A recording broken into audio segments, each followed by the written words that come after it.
É muito bom. Às vezes, minha gente, a nossa passagem pela vida do outro é muito breve, mas pode ser tão significativa.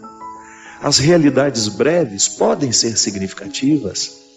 Isso é uma questão de empenho, sabe? Quando você deposita o todo da sua alma naquele mínimo que você faz, quando o seu encontro acontece de verdade, de repente você é atendente de uma loja, você tem a oportunidade de atender aquele que entrou, de fazer o bem a ele com o seu jeito de ser. Às vezes, é só o que eu posso fazer pelo mundo, é tratando bem os que se aproximam de mim, é oferecendo, o tudo que sou, naquele mínimo que me é pedido. Dentro de casa, é impressionante como nós negligenciamos essa oportunidade de ser assim um para o outro. E geralmente a gente confia quando a gente está cansado, às vezes, o meu cansaço dentro das minhas viagens é tão profundo que eu fico indisposto até de escolher o que eu vou comer. Chego no restaurante, no hotel, vamos ter pouco tempo para descansar e já ir dar continuidade na viagem. Aí a minha assessora me liga: padre, o que o senhor vai querer comer? Aí eu confio, pede aquilo que você acha melhor. É uma forma que eu tenho de descansar. É uma forma que eu tenho de dar ao outro a possibilidade de estabelecer comigo, de crescer comigo ainda mais nessa confiança. É um exemplo bobo, minha gente, mas a oração não é outra coisa senão dar a Deus o direito de escolher o cardápio. Dar a Deus o direito de escolher o alimento que nós precisamos ingerir. É por isso que quanto mais a gente se afasta de Deus, maior é a nossa incapacidade de perceber as regras do bom senso. Aí nós vamos ficando aquelas pessoas insuportáveis. Por quê? Nem mesmo os atributos humanos que deveriam facilitar a nossa vida social estão prevalecendo em nós. Nesse tempo onde tantas agressões gratuitas, as redes sociais, onde as pessoas estão tão emburrecidas por causa dos seus posicionamentos políticos, por causa das suas opiniões, a gente agride o outro com tanta facilidade, a gente deprecia o outro com tanta facilidade. Nós, porque somos cristãos, não devemos engrossar esse time, não. Já tem gente demais falando mal, já tem gente demais, colocando os ódios para fora. É impressionante como nós queremos combater a crueldade com crueldades ainda piores. Sabe por quê? Porque na tentativa de consertar a crueldade, nós somos ainda mais cruéis. Aí a gente descobre que nós estamos no oposto do que Jesus nos ensina. Você não pode tentar curar uma crueldade com outra crueldade. E o mundo vai ficando cada vez mais doente. E nós vamos entrando nesse jogo doente. Muitas vezes ficamos paralisados. Paralisados pelos acontecimentos. Às vezes nos acontece uma coisa ruim. E a gente fica ali meses parados naquilo que foi ruim. Não viramos a página, não damos continuidade à vida, aí perdemos a oportunidade de viver a beleza dessa música. Ir para frente sem me fatigar. Vou com asas, pois confio no Senhor. É assim que funciona. Quando eu permito que os acontecimentos ruins sirvam apenas como uma escada para eu poder galgar um lugar mais alto, eu estou fazendo justiça ao sofrimento que me ocorreu. Agora, quando eu fico nivelado nele, não alcanço absolutamente nada do que ele pode me propor. É por isso que a gente precisa ficar muito atento aos sofrimentos que a gente tem passado, que a gente tem experimentado, às perdas que a gente viveu, porque tudo isso pode servir para nós como uma escadaria que nos leva para cima. Às vezes eu fico pensando que nós não temos a ideia do que nós podemos como pessoas. Um ser humano não tem ideia do que pode fazer pelo outro. Ainda mais se estiver visitado pelos princípios cristãos, que nos ensinam o tempo todo a jogar a nossa alma para fora. Vamos sair das nossas mesquinharias, vamos parar de amassar o pão do nosso dissabor, das nossas mazelas. A minha vocação é buscar as alturas. A sua vocação é buscar as alturas, mas nós jamais conseguiremos alcançar essas alturas se a gente ficar preso a tudo isso que é mesquinho em nós. Se nós ficarmos presos a uma experiência religiosa que não nos permite o aprimoramento do ser, se nós ficamos presos em preces que definitivamente não nos aproximam de Deus, mas são apenas uma verborragia, um palavreado sem sentido, que não repercute dentro de nós. Volto a dizer, uma fé que se manifesta o tempo todo a partir de pedidos e não a partir de confiança. Eu, quando peço alguma coisa a Deus, eu corro o risco de estar sendo movido pelas minhas necessidades superficiais, bobas, porque nem sempre eu sei o que de fato preciso. Por que não vou dar a Ele a carta branca?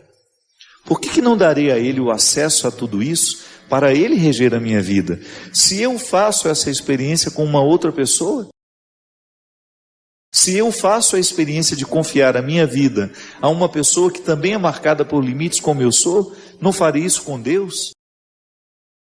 Essa presença máxima, extraordinária em mim, em você, agindo em nós através da nossa consciência, iluminando-nos, traçando os nossos caminhos a partir do bom senso. Sim, Deus nos orienta através do nosso bom senso. Se você quiser identificar se aquilo é para você ou não, use o seu bom senso. A voz de Deus repercute profundamente ali, no momento em que nós ousamos escutar a voz interior que em nós funciona como bom senso. É essa confiança que nós precisamos buscar diariamente. Volto a dizer, para que a nossa fé deixe de ser de pedidos e passe a ser de entrega, de confiança. Aliás, a confiança é uma das mais belas virtudes que nós podemos experimentar em uma pessoa. Você sabe muito bem disso, a vida nos ensina que nada pode nos enriquecer mais do que a gente ter pessoas em quem a gente confia. Pessoas com as quais a gente conta. Tão raro nos dias de hoje, né? As pessoas se descartam tão facilmente. As pessoas fingem amor, fingem fidelidade. E de repente, quando a gente se descobre fazendo uma experiência positiva de confiança com alguém, é como se um conforto existencial pudesse trazer um sentido muito pleno à nossa vida. Quando eu tenho a oportunidade de passar pela vida de uma pessoa e fazer o bem, é Deus que está passando na vida daquela pessoa através de mim. Quando você tem a oportunidade de oferecer o seu conhecimento para facilitar a vida do outro. É tão bonito quando nós encontramos o profissional que faz questão de ensinar ao outro aquilo que sabe. Quando você vai ser atendido por um médico e o médico faz questão de olhar no seu olho e de explicar o que você tem, como será o tratamento, por que talvez você tenha tido aquilo. Quando ele coloca o conhecimento dele para ajudar a aliviar a dor, a sua ansiedade, a sua angústia. Eu posso ir muito além de onde estou. Isso é uma verdade.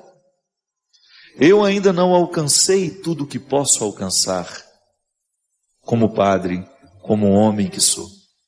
Você ainda não alcançou aquilo que você pode alcançar como pessoa.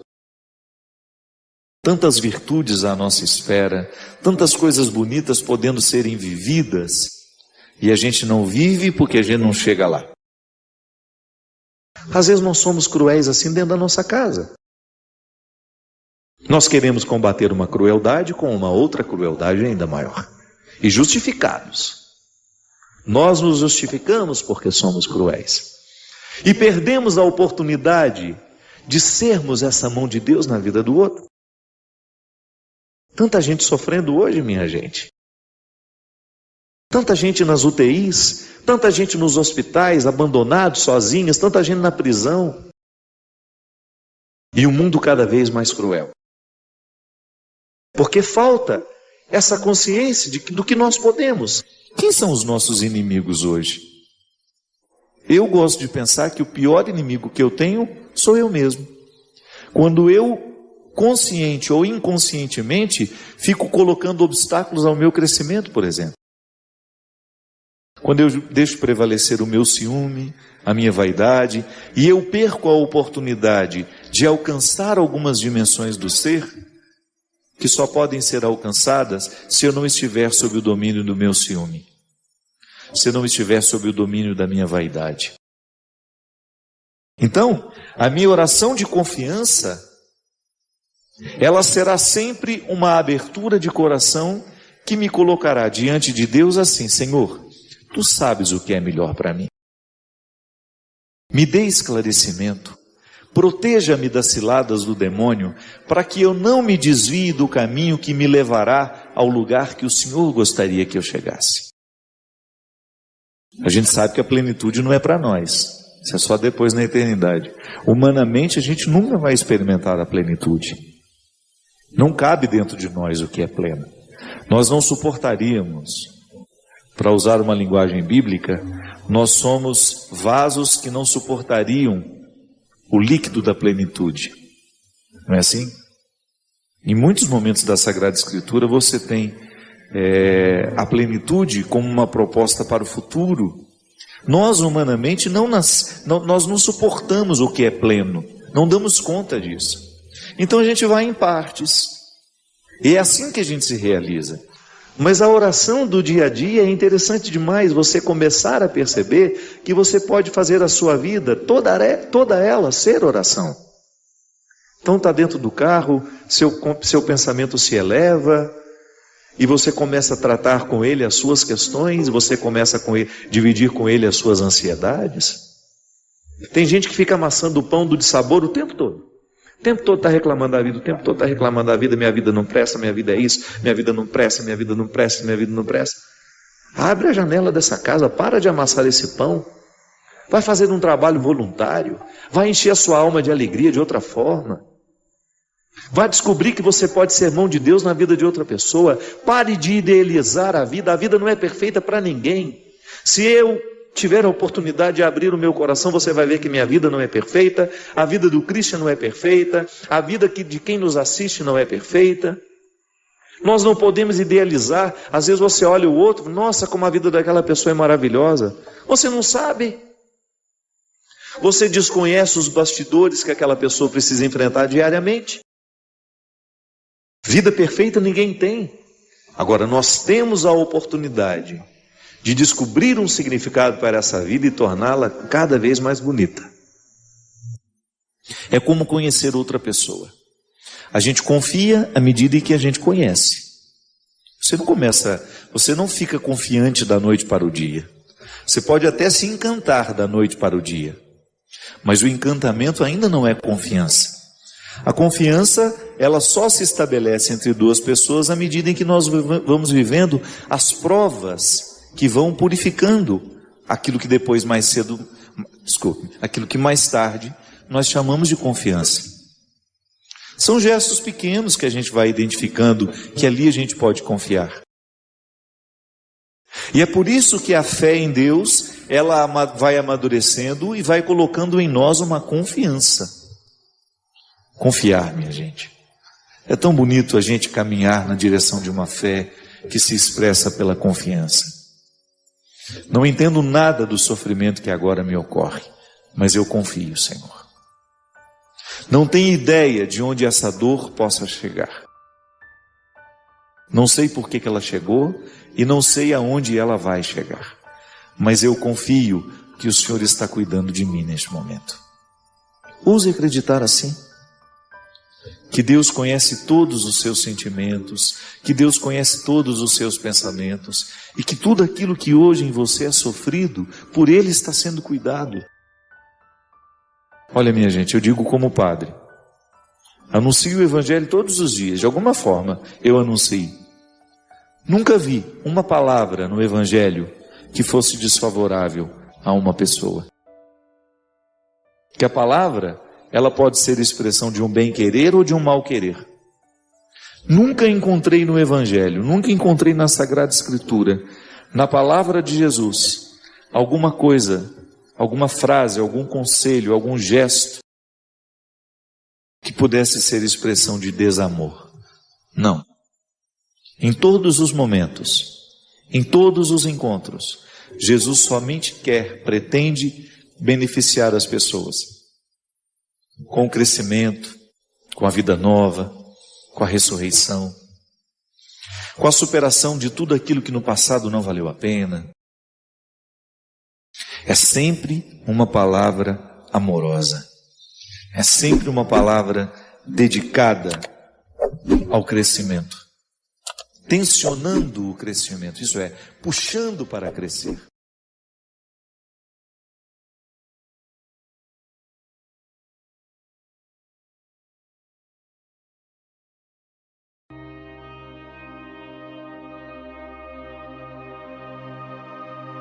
Por exemplo, mãe e filho, o tempo todo a gente precisa se perdoar, porque a gente não quer desistir um do outro.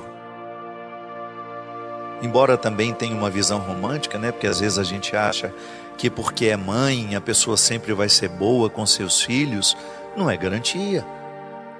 Há mulheres que nem tinham vocação para a maternidade e acidentalmente tornaram-se mães.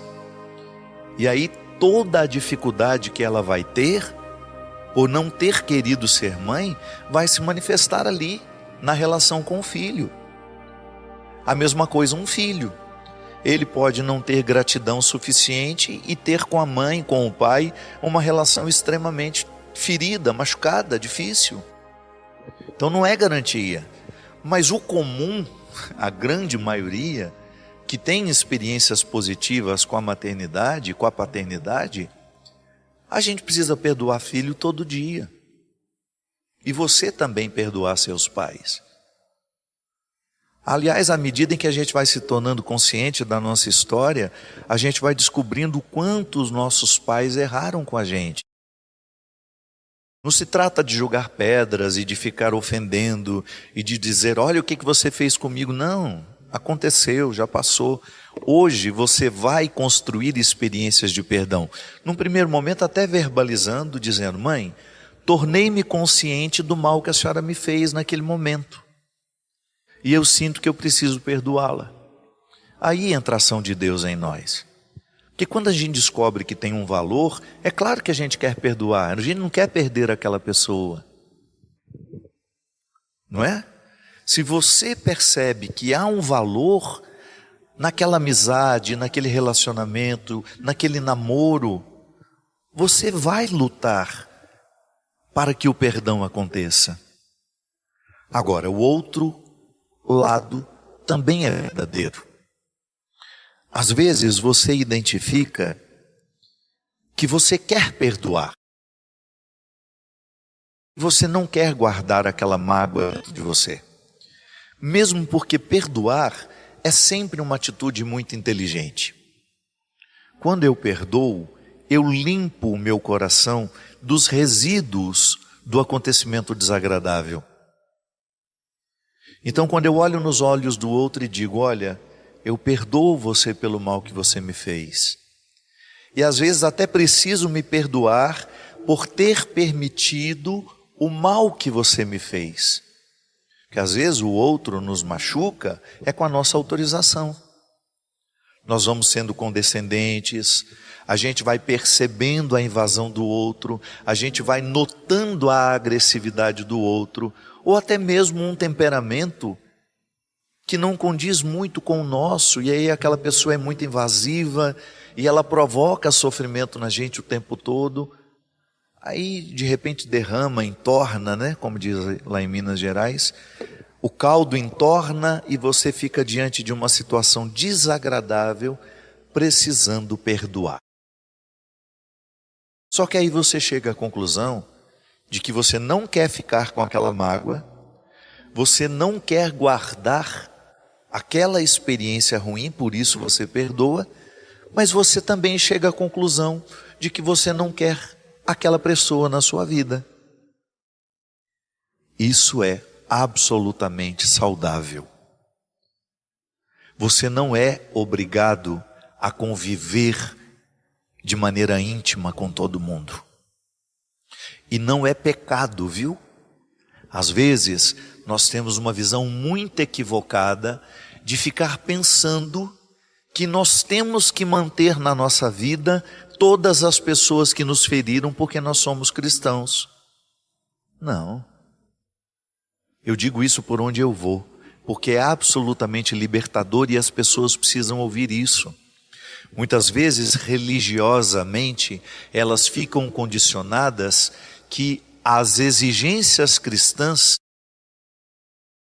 nos fazem ter que ter ao nosso lado as pessoas que nos fazem mal, por exemplo. Não. Jesus disse: se o teu braço te leva a pecar, corte-o. Se o teu pé te leva ao pecado, corte-o. Jesus não está falando do nosso corpo físico. Mesmo que se nós fôssemos amputar todas as partes do nosso corpo que nos levam ao pecado, não vai sobrar absolutamente nada de nós. Jesus está falando de estruturas, de pessoas, de situações que nós precisamos eliminar para que a gente possa seguir em paz. Então, muitas vezes, o perdão será uma experiência de continuidade, mas também será uma experiência de ruptura. Você não precisa levar adiante um relacionamento que você já identificou que faz mal a você. E às vezes, minha gente, infelizmente, nós reconhecemos isso até dentro de casa. Porque não é porque é meu irmão que é garantia de que ele me ame, que ele me queira bem. Não. Às vezes é meu irmão e quer o meu mal. Às vezes é meu irmão e tem muita inveja de mim. Olha o primeiro assassinato que é narrado na Sagrada Escritura. É um irmão matando outro irmão. Então, precisamos perder essa visão romântica que o fato de ter o mesmo sangue que nós é garantia de que existe amor. Não é. Às vezes tem o mesmo sangue que nós, mas não desfruta do mesmo entendimento, do mesmo querer bem.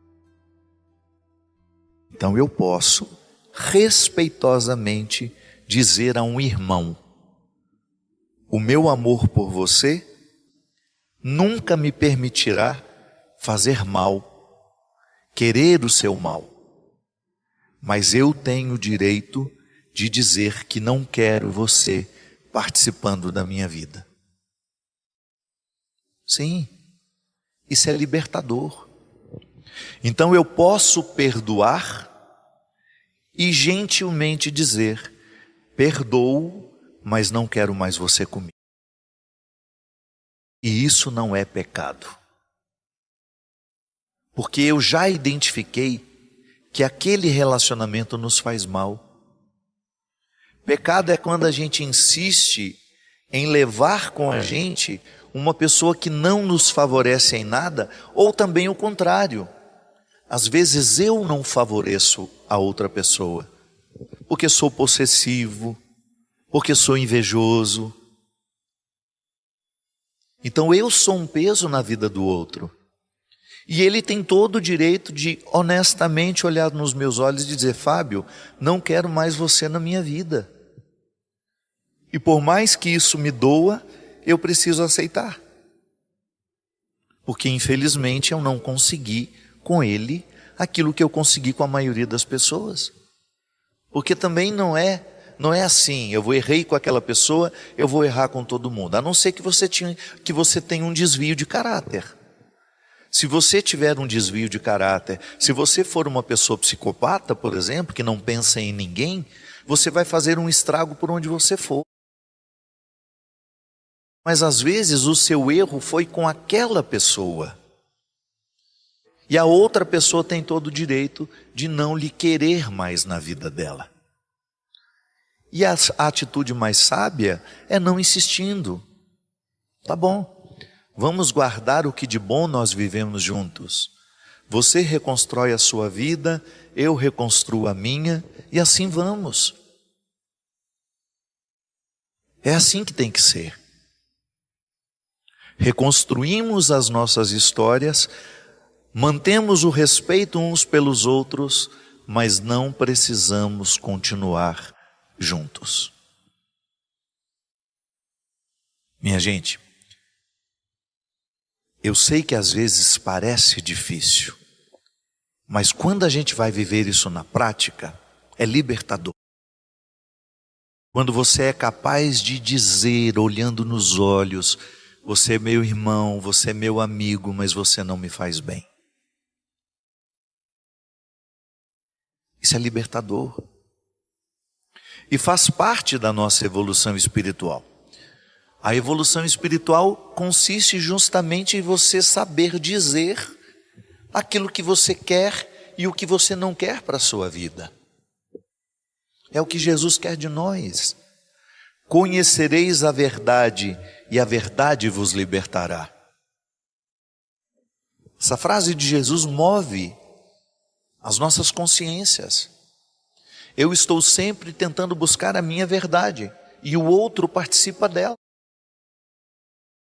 Agora, se eu quero seguir com o outro, se eu já cheguei à conclusão de que não me faz bem, eu tenho o direito de não seguir com ele e não estar em estado de pecado. E o outro a mesma coisa. Ele tem o direito de seguir sem mim e não ficar em estado de pecado. Pecado é a gente viver na falsidade, machucando uns aos outros, fingindo que amamos, hipocritamente dizendo que somos isso, que somos aquilo, quando lá no fundo nós sabemos que não somos. Pecado é a hipocrisia de parecer que está tudo bem, quando na verdade não está. Que você possa fazer uma faxina no seu coração. Que você descubra qual é a dimensão do pecado que você precisa pedir perdão. Que você descubra em si quais são as realidades que você precisa se reconciliar com Deus. Porque em estado de esclarecimento, e nós podemos chamar isso de oração, porque quando a nossa consciência entra em ação, a nossa vida é oração. Oração é estar consciente o tempo todo. Em estado de oração, você descobre com quem você quer continuar e com quem você não quer. Perdoe o que vale a pena, perdoe o que você quer que siga. Perdoe também o que você não quer que siga. Perdoar é a única opção que o cristão tem.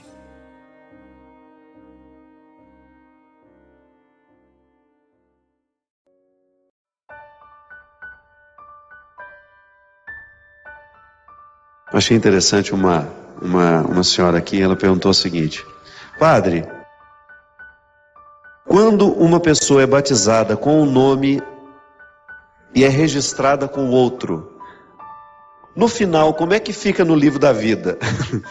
Depende do registro que Deus vai ler, né, Maurício? Se ele vai ler o registro civil ou o registro religioso.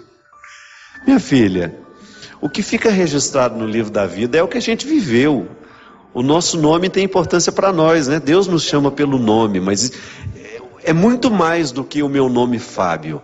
Quando nós dizemos que o nosso nome está escrito no livro da vida, não é este nome só que você me conhece, através do nome com o qual eu me identifico, mas é a minha vida, é o contexto da identidade, é muito mais do que um nome, é a identidade que nos registra no livro da vida.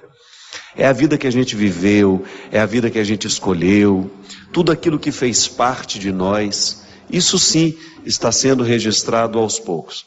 Aliás, é muito interessante essa perspectiva, né? Identificar que Deus está nos lendo através do livro da vida.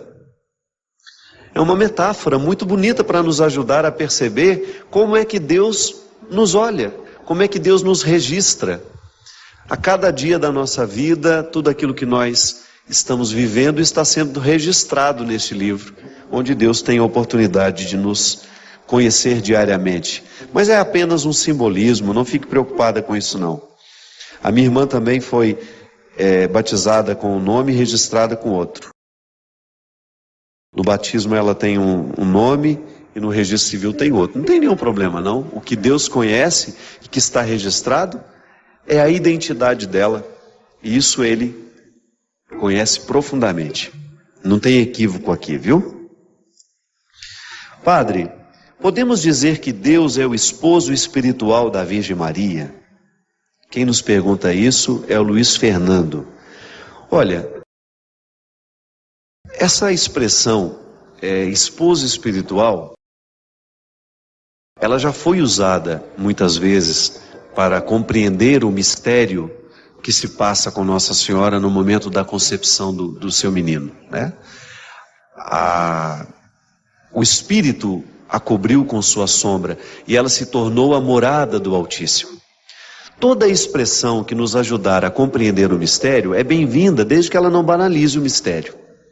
Então, o esposo espiritual, essa expressão faz parte da vida mística, quando todos nós temos o direito de dizer que nós vivemos essa esponsalidade divina, a vida esponsal, esse amor que nos torna esposos e esposos, né?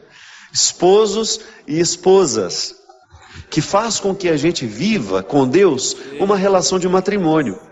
Olha como é interessante, aprofunda o significado da pertença cristã. Porque no matrimônio nós somos um do outro, não é isso? O vínculo que você estabelece no matrimônio diz que a partir daquele momento vocês são uma só carne.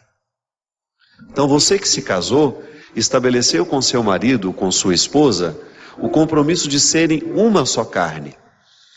Isso tem um significado muito interessante que nos reporta a própria Eucaristia. Você participar da Eucaristia é aceitar este compromisso esponsal, de viver com Deus essa oportunidade de serem um, de estarem unidos na mesma carne. Você já deve ter me escutado falar sobre isso. Quando eu comungo, eu sou também comungado por Deus. Não é assim? É circular o movimento. Ele é que me concede a graça de tê-lo em mim. Mas a gente não pode se esquecer que ao comungar, eu estou retribuindo esse amor, dando a ele a oportunidade de ser em mim. Então, eu sou nele, ele é em mim. Até fiz uma música uma vez, há muitos anos atrás, que chama Como és lindo, não é isso? Conhece essa música? Não lembro muito bem a letra dela, eu só sei que na letra eu falo isso. É o mistério de ser nele e ele ser em mim. Então, a íntima comunhão que a Eucaristia me proporciona viver com Deus, coloca na minha carne a responsabilidade de ser divina. A minha carne torna-se divina, porque ela habita o divino. Essa é uma relação esponsal. Então, nós podemos usar essas expressões para poder identificar a profunda comunhão que existiu entre Maria, que existe, né? Porque isso não termina, ela faz parte do mistério da encarnação. O mistério da encarnação, ele continua entre nós. É um mistério que não pode ter fim, ele não pode ser abarcado, ele não pode ser finalizado. Muito embora o Verbo, ao se tornar carne e morrer na cruz, ali nós temos a finalização desta presença no mundo de maneira humana como Jesus foi. Agora o ressuscitado permanece na história. Então veja bem, o mistério da encarnação se desdobra agora no mistério da ressurreição. É uma continuidade. Isso nunca vai ter fim. Por quê? Porque esse mistério me envolve no momento em que eu recebo Cristo em mim. Seja através da sua palavra, ou seja através da Eucaristia.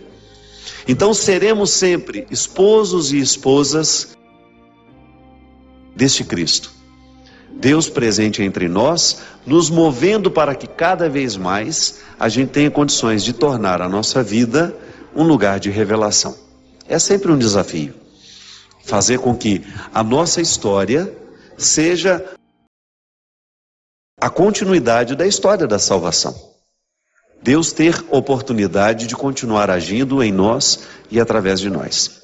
Então será usar essa expressão esposo espiritual da Virgem não é nenhum problema, só não podemos dizer que essa expressão esgota o significado do que aconteceu com ela, e da mesma maneira como também podemos usar essa expressão a todos nós que queremos viver com responsabilidade o cristianismo.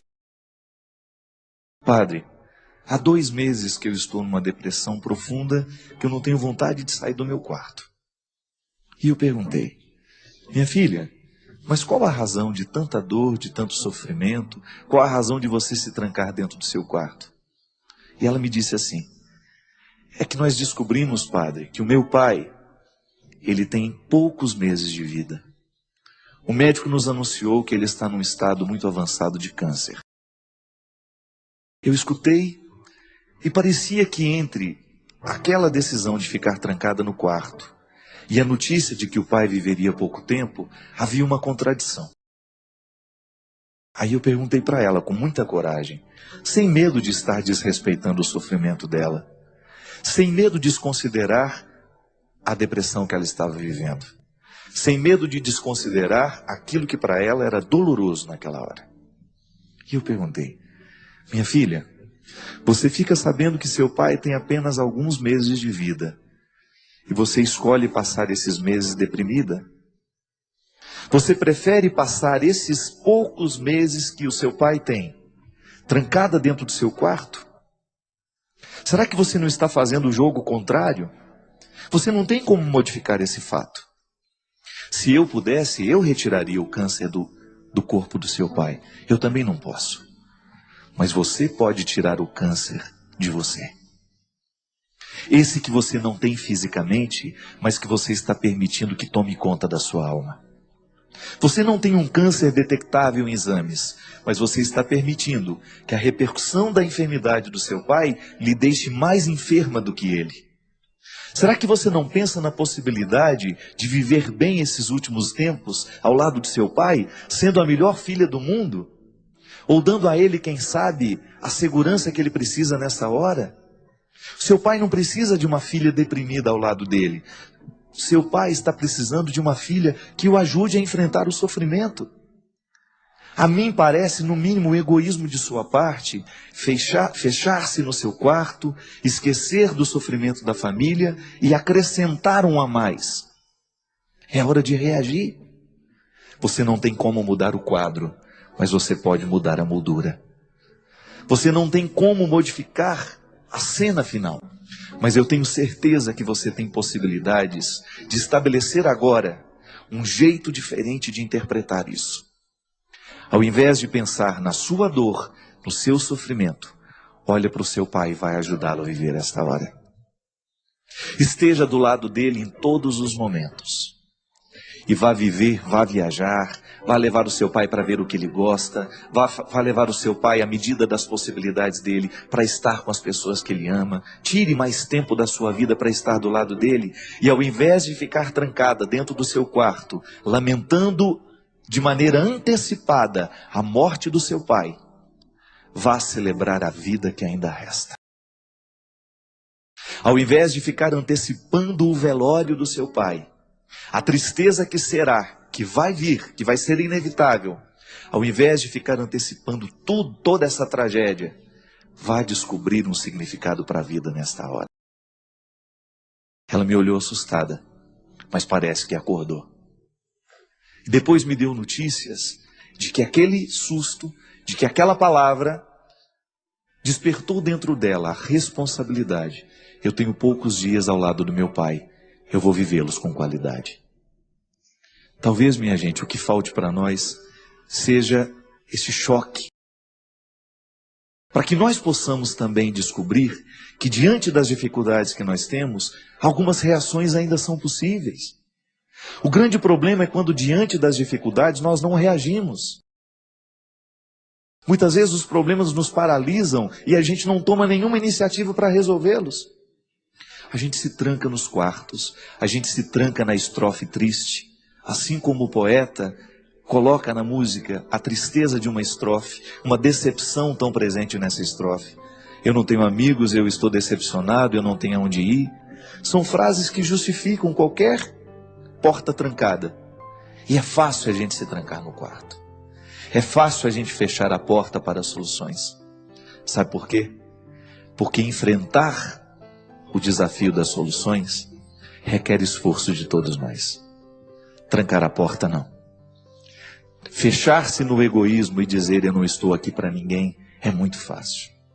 Agora você abrir a porta, enfrentar a doença do pai, enfrentar o fim, enfrentar as situações que virão de tudo isso dá trabalho.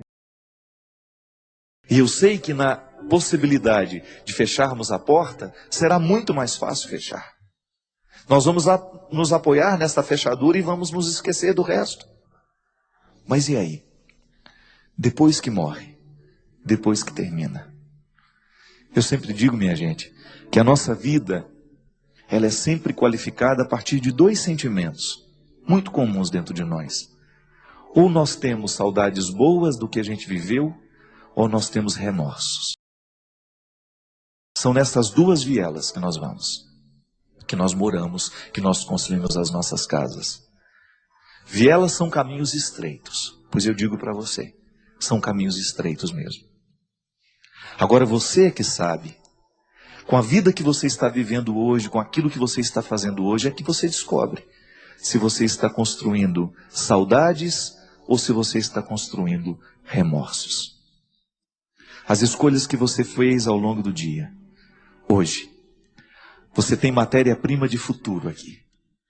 Tudo que você escolheu, tudo que você falou, tudo que você viu, tudo que você desejou, tudo que você fez. Isto é matéria-prima que um dia vai virar saudade boa de se lembrar, ou vai virar remorso. A menina, diante da incapacidade de lidar com a morte do pai, ela estava criando futuros remorsos. Porque depois que o pai morresse, certamente ele ia lamentar muito o tempo que ela perdeu. Ela ia perder oportunidades preciosas de estar ao lado dele. Coisas que depois da morte você não tem mais como. Só na eternidade.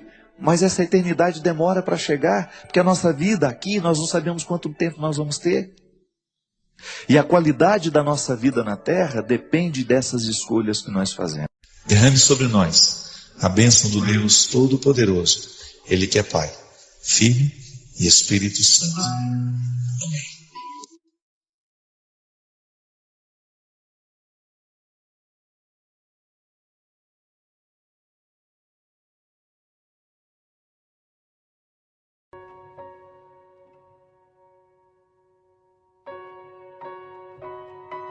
Eu me lembro que na semana passada nós falávamos de pessoas que têm dificuldade de tomar decisões que lhes são favoráveis. Por quê? Porque estão escravizadas ao sofrimento. É interessante isso, não é? Triste de perceber que muitas vezes nós entramos em processos viciosos tão autodestrutivos que nós perdemos a capacidade de decidir por nós. São relacionamentos que escravizam. Relacionamentos em todos os âmbitos, né? Desde um namoro, uma relação de amizade, até mesmo uma vida conjugal. Quando você percebe que você, para que aquele relacionamento dê certo, você tem de perder a sua pertença. Você tem de abrir mão de tudo que você é. Isso é cruel, não é? Isso não é amor. A gente pode até acreditar na capacidade que o humano tem de viver um certo martírio pelo outro, mas isso não pode se transformar em aniquilamento do ser. Mesmo porque se eu aniquilo quem eu sou, eu deixo de me possuir e eu não tenho o que oferecer ao outro mais. E é interessante a gente compreender que a conversão, essa aproximação que nós fazemos de Deus para ter um coração melhor, gosto sempre de dizer isso, o processo religioso na vida humana é justamente para nos ajudar a lidar com as questões humanas. A espiritualidade, ela só é benéfica a partir do momento em que ela transforma o que é carnal. E aí sim, na dimensão corpórea, né? Na dimensão material da vida, nós experimentamos os benefícios da espiritualidade. É no corpo que nós vivemos a mística. Então, é nesse território que nós somos, que nós travamos essa luta diária de começar a ter um coração que seja amigo. De começar a ter. E quando eu falo coração, eu estou me reportando a toda a dimensão da consciência que um ser humano tem de si mesmo. A gente sabe que dentro da história, né, dentro do contexto histórico, o coração acabou se tornando um referencial de sentimento, de afetividade, né? A gente fala um para o outro, né, de maneira muito carinhosa, você mora no meu coração, né? Quando nós dizemos a expressão coração, nós estamos falando da nossa totalidade. É como se houvesse em nós um centro onde tudo é decidido, né?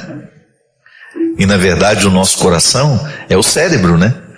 O que realmente decide todas os sentimentos, tudo aquilo que nos povoa é no cérebro.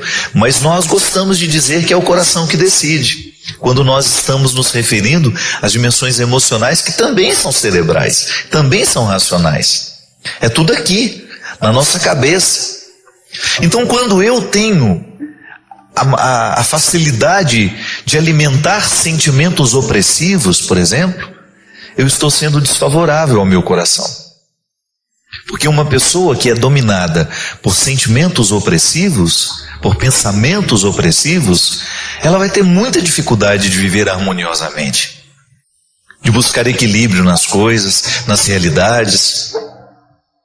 Nós começamos a morrer, minha gente, no momento em que a gente passa a pensar errado.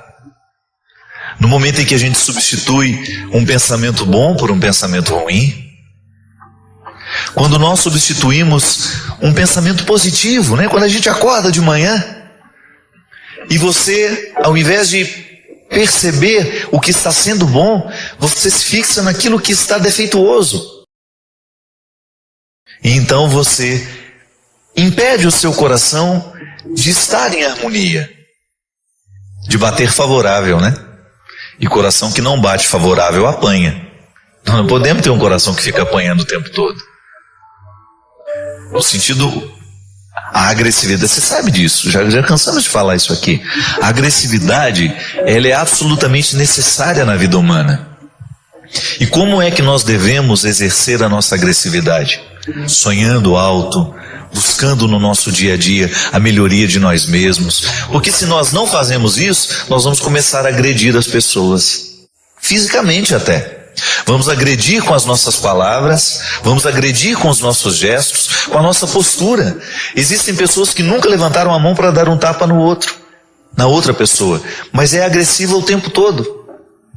A agressividade que nós precisamos ter é aquela que não nos permite ficar estacionados naquilo que nós já alcançamos de nós mesmos. Essa sim é a agressividade a que Jesus se referia. Que Jesus dizia que é preciso ser violento para conquistar o reino dos céus. Não foi isso que ele disse? É preciso ser violento. Mas não no sentido de retirar a espada e sair matando todo mundo que passa pela nossa frente, não. A violência tem que ser quando você se encoraja para matar tudo aquilo que em você é nocivo. Tudo aquilo que em você é diabólico, tudo aquilo que em você, aquilo que em nós é prejudicial a nós mesmos. E é por isso que a conversão é sempre uma transformação de mentalidade.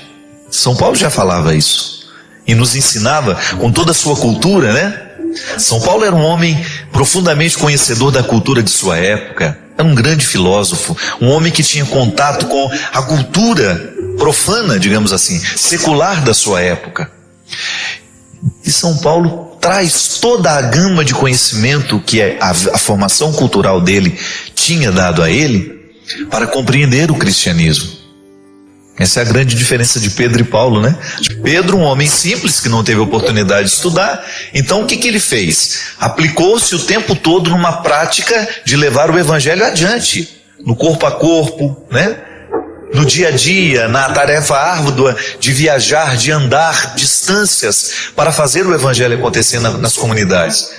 Paulo já era mais erudito, né? E tinha o grupo dele lá também, que gostava de pensar o cristianismo e disseminar o cristianismo com cartas, com palestras naquela época, né? Reunia, é verdade, ele reunia as comunidades nos grandes teatros.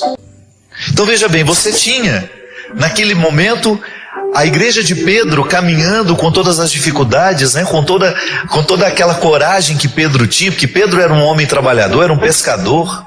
Então certamente ele utilizava de todos os recursos que ele tinha para falar de Jesus a partir da experiência prática de ser quem ele era, de fazer o que ele fazia. E ele converteu muita gente.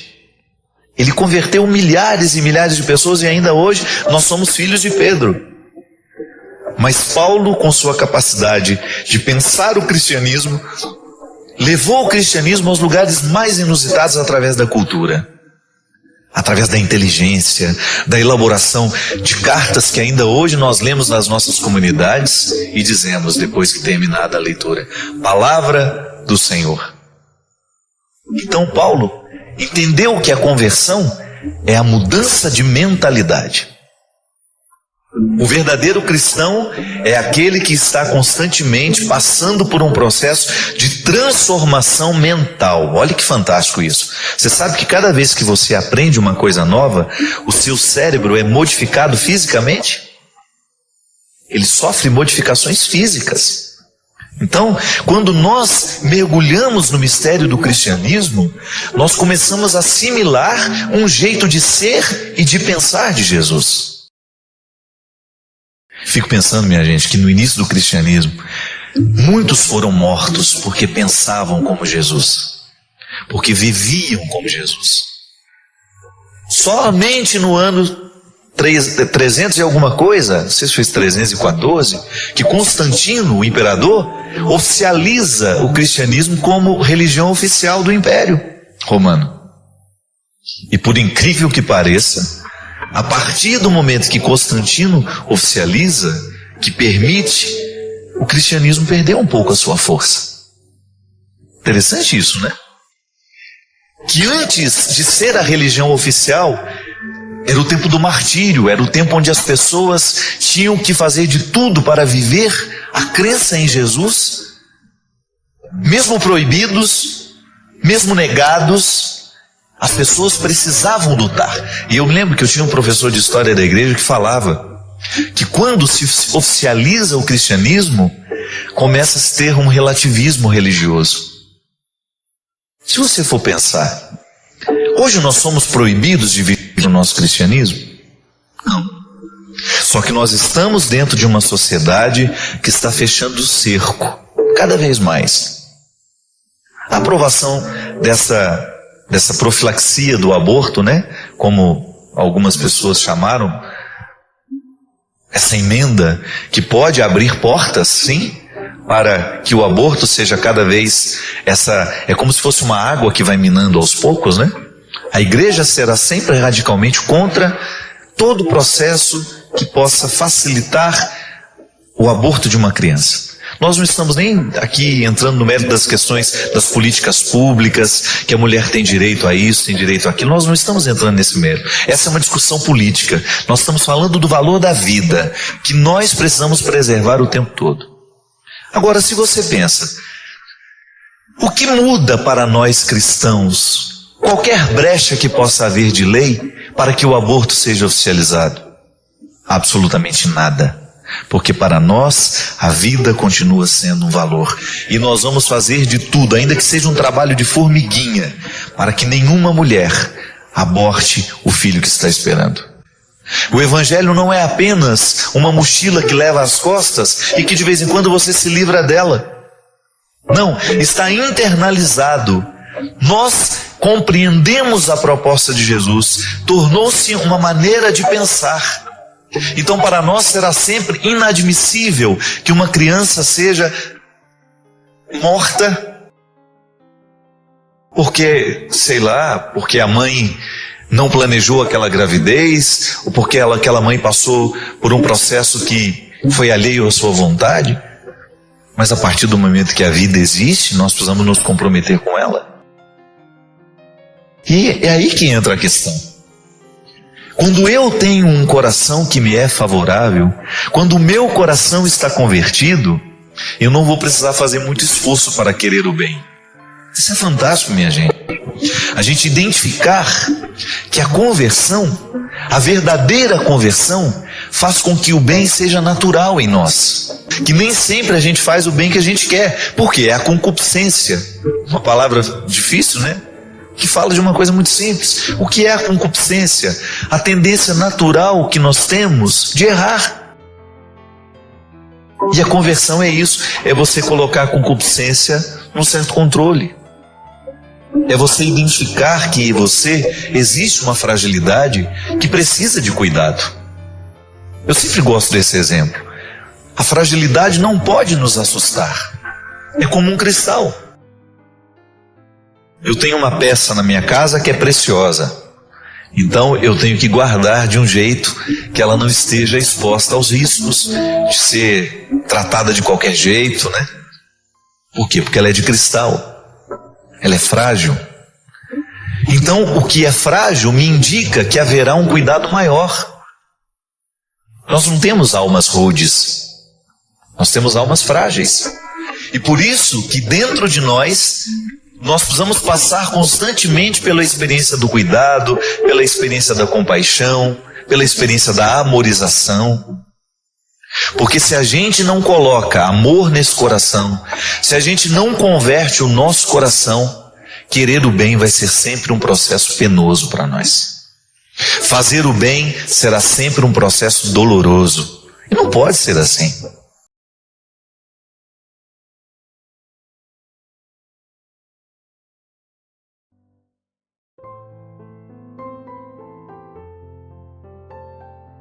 É honesto reconhecer que todos nós morremos antes da hora, por causa da vida que levamos.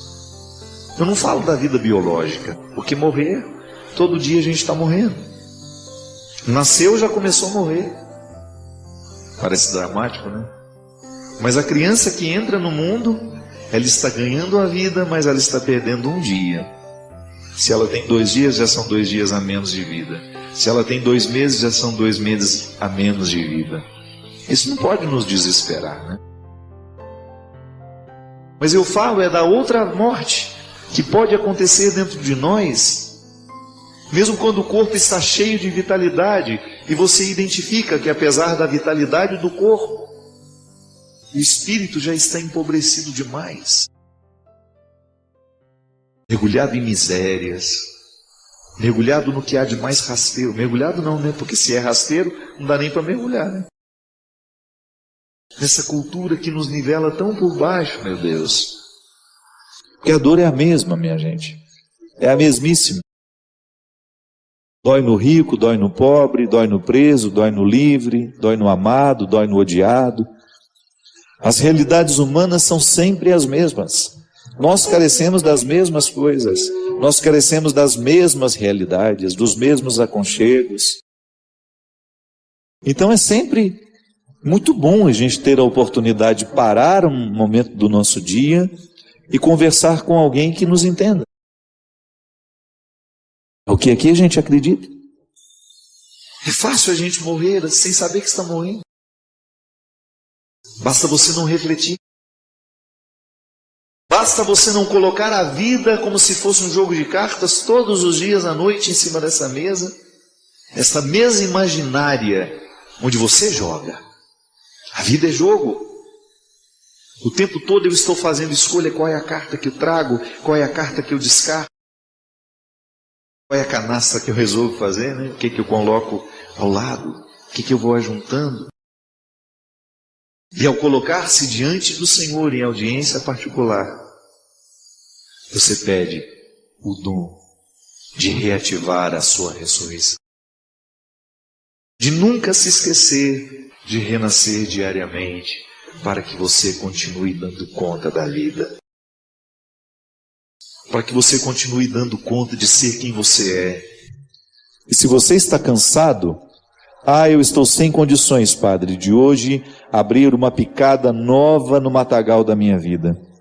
Acredite na palavra de Jesus que lhe diz: vinde a mim, todos vós que estáis cansados, carregados de fardos, e eu vos darei descanso. Tomai sobre vós o meu jugo e sede discípulos meus, porque sou manso e humilde de coração, e encontrareis descanso para vós, pois o meu jugo é suave e o meu fardo é leve. Ressuscita-me, Senhor. Ressuscita-me pelo poder do seu amor. É o amor de Deus que nos ressuscita diariamente. Quando você sabe que Deus é capaz de compreender todas as misérias do seu coração e que você não tem o direito de automutilar-se por isso, que a postura mais saudável diante do erro é reconhecer esse erro e dar um passo na direção do acerto. É assim que nós testemunhamos o amor de Deus por nós, porque o amor é movimento. O amor nos motiva o tempo todo a gente não ficar estacionado, mas sempre ir além. Dar um passo na direção do inesperado caminho. Porque o amor é sempre um caminho inesperado, porque ele sempre vai nos surpreender. É tão bom isso, não é? Quando você começa a conversar com alguém que, mesmo sabendo que você tem defeitos, começa a falar das suas qualidades. Você já experimentou o poder terapêutico de uma palavra motivacional? De alguém que por um instante lhe faz esquecer tudo o que foi fracasso na sua vida e começa a lhe conduzir através da palavra, do argumento. Que isso, que bobagem. Você tem tantos valores. E começa a abrir estradas diante dos seus olhos que até então sozinho você não via, porque você só tinha condições de enxergar os seus erros. Você só tinha capacidade de perceber a vida que não tinha dado certo. Você estava impossibilitado de enxergar futuro, só via passado. É tão natural a gente ser arrancado de nós. Às vezes o outro com uma atitude grosseira nos arranca de nós. Às vezes o outro com a sua traição nos arranca de nós, nos retira da centralidade, né? E eu preciso descobrir o que me devolve. O que me ajuda a assumir essa postura centrada? O que nesse contexto de tanta morte me proporciona a experiência de reviver? Expulse tudo aquilo que possa ser nocivo à sua vida. Não permita que cresça no seu coração qualquer semente que venha provocar um processo de morte em você. Padre, eu estou tão sofrido porque eu fui traído, aconteceu isso, aconteceu aquilo. Permita. Não jogue água nessa semente. Não jogue água nos seus ódios, não jogue água nos seus ressentimentos. Não jogue água nos seus pessimismos. Deixe que morram secos todos os sentimentos que possam ser contrários àquilo que Deus quer para você. Jesus abre estradas no coração de quem permite. Eu não sei o que você já sabe sobre você. Quais são os caminhos que você já investigou, das suas possibilidades, da sua personalidade, do seu jeito de ser. Ainda que você já tenha 90 anos, nunca é tarde para você perceber quais são as estradas que você ainda precisa trilhar. Esse é o maior desafio, minha gente. E esse é o primeiro sucesso que nós precisamos desejar na vida: ser bem quem a gente é. Explorar com honestidade as nossas possibilidades, considerando todos os limites que fazem parte da nossa vida. Agarrar-se nessa corda que se chama misericórdia divina. Agarrar-se firmemente nessa corda que se chama graça de Deus na nossa história. a nos ajudar a domar os nossos excessos, os nossos defeitos e receber essa ressurreição nossa de cada dia. E você pode começar a antecipar essa santidade hoje, pedindo a Deus a graça de também ter um coração eucarístico. Pedindo a Deus a graça de hoje também receber essa presença que transforma, que modifica, que lhe faz ser melhor. Não é? A gente não perder o tempo. O tempo é muito precioso. Hoje, quantas horas eu vivi em torno do que realmente é importante? Quanto tempo hoje eu dediquei da minha vida para a minha transformação? Seja através de uma reflexão, seja através de uma atitude, seja através de uma leitura, de uma palavra. Ressuscita-me, Senhor. Todos nós necessitamos dessa ressurreição. Eu não sei o que é que na sua vida hoje pode significar morte. Pode ser que seja a morte mesmo de alguém que você ama, que retirou a alegria do seu coração. Pode ser que seja uma decepção que esteja aí, doendo tanto no coração. Pede a Deus hoje que venha lhe ressuscitar. Peça a Deus hoje que venha lhe ajudar a atravessar esse mar que está ameaçando invadir a sua terra prometida. Não permita que sua terra prometida seja invadida. Esse é o jugo. Ser verdadeiro, carregar a vida, ostentar a vida, defender a vida, é um jugo nos dias de hoje, neste mundo que está cada vez mais avesso e indisposto à vida. O jugo de Jesus é este, é você ser verdadeiro, é você ser honesto, é você não abrir mão de tudo aquilo que promove a vida nos dias de hoje. Mas tem uma coisa, quando nós assumimos esse jugo, Ele mesmo nos liberta. É o jugo que nos liberta. Quando eu sou capaz de fazer uma parceria com a vida, uma parceria com a verdade, uma parceria com a justiça, todo esse jugo que é do Cristo começa a me aliviar, porque Ele vai me despindo de tudo aquilo que até então me impedia de ter condições de viver o jugo que é do Cristo. É a oportunidade de você ser livre, de testemunhar o Cristo. Isso é a nossa terra prometida hoje. Mas muitas vezes essa terra prometida está ameaçada pelas forças de um mundo altamente diabólico, que implanta no nosso coração todos os dias uma semente de morte, que nos chega pelos olhos, que nos chega pelo ouvido, e que ao tomar conta do nosso coração, impede de que venha crescer dentro de nós os frutos que realmente nós deveremos fazer florescer. Que a conversão só tem sentido quando ela nos permite avançar. Quando você sai do seu território de conforto e você vive o desconforto temporário que vai lhe dar grata satisfação de ir além, de superar-se. De você poder olhar e poder, eu não sou mais o mesmo homem, eu fiquei melhor. Você ter essa alegria